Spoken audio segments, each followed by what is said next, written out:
Kidney stone இருந்தால் என்ன மாதிரி அறிகுறிலாம் வரும் அப்படின்றத நான் ஒரு 5 பாயிண்ட்ஸாக சொல்கிறேன். கவனமாக கேட்டுக்குங்க.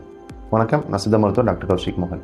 கிட்னி ஸ்டோன் இருக்கவங்களுக்கு என்ன மாதிரி சிம்டம்ஸ் காமிக்கலாம்னா, ஃபஸ்ட்டு வந்து யூரின் போகும்போது அந்த எரிச்சல் சிம்டம் காமிக்கலாம். பர்னிங் சென்சேஷன் அண்ட் மிச்சுரேஷன் இருக்கும். செகண்ட் சிம்டம் வந்து அடிக்கடி யூரின் ட்ராக் இன்ஃபெக்ஷனும் வரலாம். மூணாவதாக என்ன மாதிரி தொந்தரவு காமிக்கும் அப்படின்னா, சில பேருக்கு இந்த சைடில் ரிப்கேஜ் கடைசி விலா எலும்புலேருந்து முன்பக்கம் அடிவயிறு வரைக்கும் சில பேருக்கு வலி வரும். அது லாயின் டு கிராயின் பெயின் சொல்லுவாங்க, இல்லை ஃப்ராங்க் பெயின் சொல்லுவாங்க.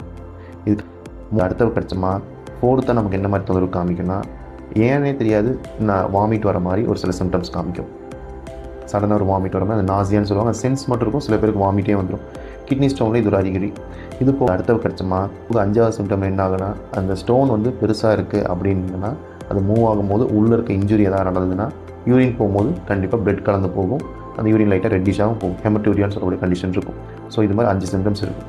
ஆனால் ஆரம்பத்திலே நீங்கள் கொஞ்சம் கவனமாக இருந்தீங்கன்னா, ஒரு ரெகுலராக ஒரு டாக்டரை பார்த்தீங்கன்னா கல் சின்னதாக இருக்கும் போதே அதை ரிமூவ் பண்ண முடியும். நீங்களே வீட்டு வைத்தியமாக அந்த கஷாயம் குடிக்கிறேன், இந்த ஜூஸ் குடிக்கிறேன் அப்படின்றது நீங்களே உங்களை ஏமாற்றிக்காதீங்க. ஃப்யூச்சரில் பெரிய பிரச்சனையாக பெரிய கல்லாக மாற்றிடாதீங்க.